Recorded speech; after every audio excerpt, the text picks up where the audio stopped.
When you talk about generational emerging talents in the past 5 to 7 years, you cannot forget the name of Jadon Sancho. The English winger who has been the star boy of Borussia Dortmund. At his time at the German league, he made a few prominent records and shocked the world with his spellbinding dribbling and clinical shooting. He was the guy every big British club was after. But at last, it was Man United and Ole Gunnar Solskjaer who were successful in signing the star boy from Germany. Jadon Sancho is a dynamic and highly talented English professional footballer who has taken the footballing world by storm with his exceptional skills and versatility. Sancho began his footballing journey at Watford's Youth Academy before moving to Man City's renowned youth system. His breakthrough season came when he made a bold decision to join Borussia Dortmund in 2017, where he rapidly rose to the prominence as one of the Europe's most exciting young talents.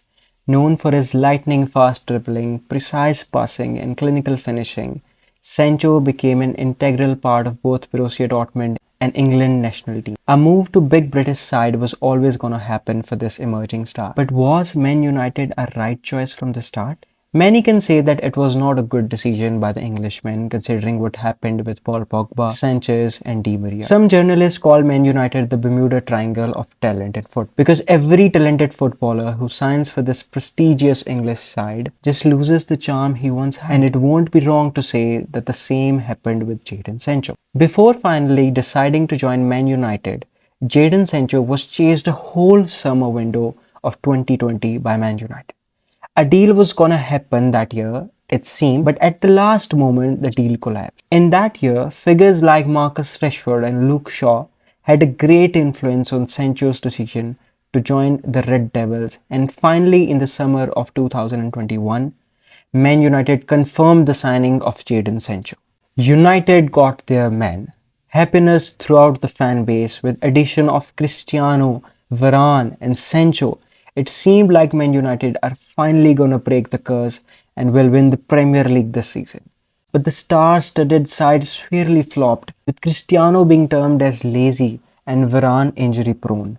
But Sancho always had the confidence of Man United fans. His start was slow, but his goal against the European champions Chelsea gave hope to the fans, providing evidence that future is bright and Sancho just needs more time to settle in. Months passed by, but Jadon's form was not improving, and the misery of both Man United and Sancho continued. Sancho in his debut season for Man United just scored 3 goals and gave away 3 assists. And in the following season, he scored 6 times and assisted 3 times, which isn't that bad. But Jadon was the second most high-earning player in that United side. And the fans expected more from him than just 9 goal assists. After Ole Gunnar Solskjaer got sacked, United's struggle continued. The form of the whole squad was terrible, and under Ralf Rangnick, everything seemed to collapse. In this situation, Jadon Sancho was not the only one who was to blame. Terrible performances were shown by David De Gea, Bruno Fernandes, Marcus Rashford, McTominay and Fred, and probably most of the important players. But sooner or later, gradually everyone in that team started to gain some momentum. But Jadon was stuck. It seemed that he would blossom under Erik ten Hag, who is a sensible manager and has already brought out the best of many players he managed at his time at Ajax. Everything seemed positive, but during the first season of Erik ten Hag, Jadon Sancho suffered some mental health problems, due to which he wanted some days off during the season. It was a very tough call for Erik ten Hag. Not that he didn't prioritize someone's mental health, but the fact that Rashford was already out of form, Garnacho lacked experience, team was already struggling, and Man United had little to no depth in the attacking compartment. But despite all the problems, Erik ten Hag let Sancho fly to another country and rest for some months during the season. He was not injured, he was being paid his full salary during this time too. But along with the manager, everyone respected mental health problems of Jadon Sancho. Sancho already had some sleeping problems and some issues regarding his lack of work rate, which were mentioned by every coach he played. Pep Guardiola and Southgate had the same thing to say about the British sensation. In a game versus Wolves, Marcus Rashford was just 1 minute late from the time which was instructed by the manager, and he was benched in that game.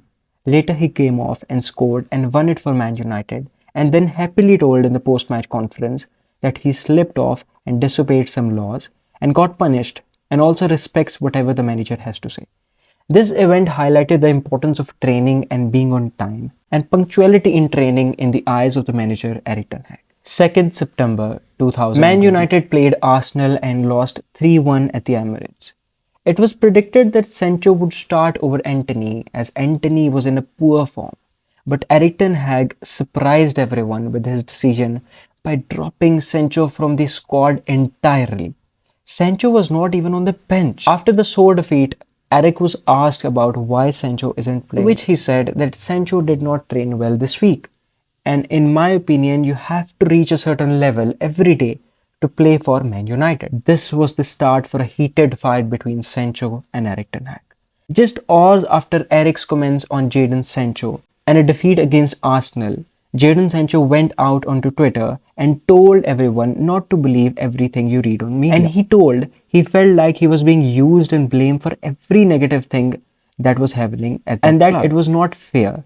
He publicly challenged Eric Ten Hag by writing that my training was good enough and that I would keep fighting for my place. The fans were shocked. It was difficult to choose between the manager and the player, but Sancho lacked good form, so it was easy to be on the manager's side. But Eric Ten Hag himself has some poor records to his names. And that too that he could have solved the problems with Sancho behind doors. And also the event that happened between Eric Ten Hag and Cristiano Ronaldo already created many enemies for him.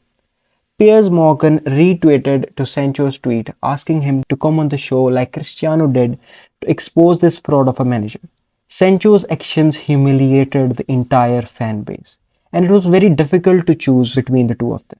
Now, by the time I'm recording this, Sancho has been advised to train alone until a decision can be made.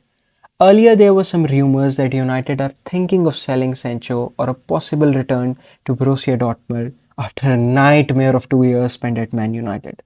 But it did not happen as this event took place nearly at the end of the window. Sancho now, according to reports, has already rejected to apologize to the manager, which shows you the magnitude of this issue.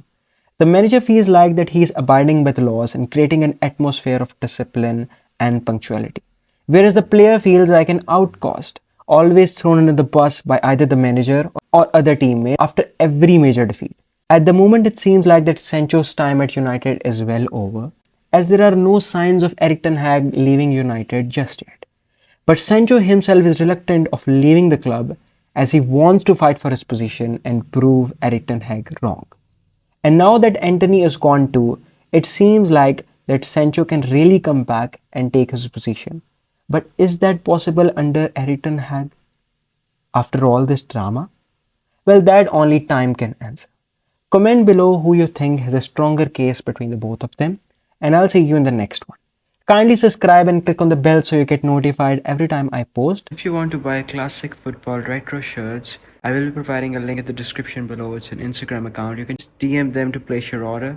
They have a lot of variety, a lot of retro and new classic shirts. If you want to buy them at cheap, affordable rates, you can surely check them out. And thank you so much for watching. I'll see you in the next one. Till then, bye-bye.